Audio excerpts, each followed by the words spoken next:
I knew I wanted to be a prosecutor midway through law school. I was fortunate enough in law school to clerk for a couple different spots. Clerked in a state common pleas court as well as federal court, and then eventually in a criminal defense firm down in Columbus. And in all three of those spots, used to interact a lot with the state's attorneys, working for the courts, the judges, and the attorneys. And sitting in court, sitting in those hearings, watching them going, wow, these people are really good at their jobs. And I knew that's what I wanted to do. Initially, when I went to college, it was for fine art.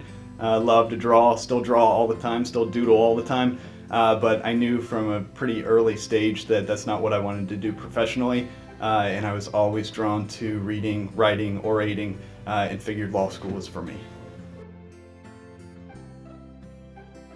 The best part about being a prosecutor by far is the sense of helping people, the sense of coming to work every single day, having that fulfillment, that sense of purpose in what you do.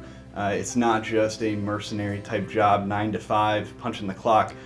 When we come and meet people that are often in the most vulnerable spots they've ever been in. There's a lot of awful things that happen to people, and we meet them after that, and we help them navigate the criminal justice system and get through that. So that sense of doing good in the community is overwhelming. It's fantastic.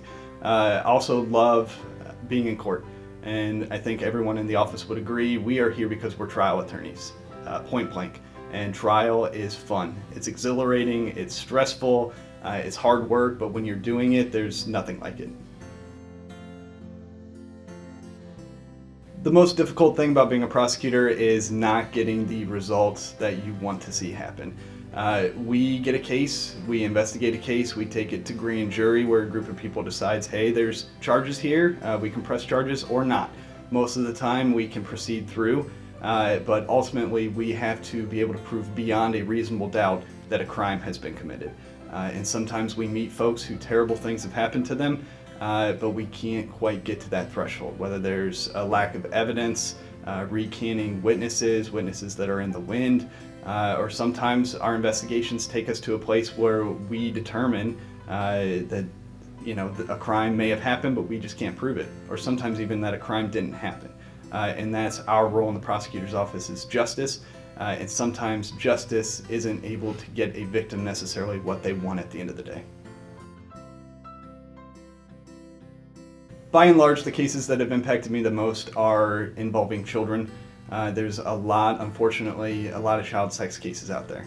And meeting those children, getting them to trust you, helping them get to a place where they're comfortable to talk to police, talk to law enforcement, come in and talk to a jury if need be, it's extremely rewarding. The case that has stood out to me by far the most, had the most impact on my life though, was actually a shooting case. It was an attempted murder that we charged, and he was convicted of it.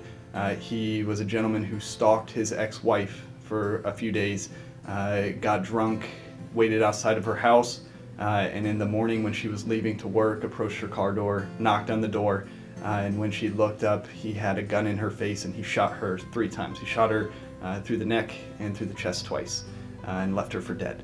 Fortunately, she wasn't dead. Neighbors responded, friends responded, ultimately 911 was called, and her life was saved. And because of her strength, her perseverance, coming in, participating with law enforcement, working with us, we were able to convict that gentleman of attempted murder, and he's in prison for a long time. The biggest misconception I see, it comes out in the media, news stories, and that is prosecutors are out for a pound of flesh. That we want as many convictions as possible, we want the maximum amount of time possible, we want the highest charges possible, and in my experience that's just not the case.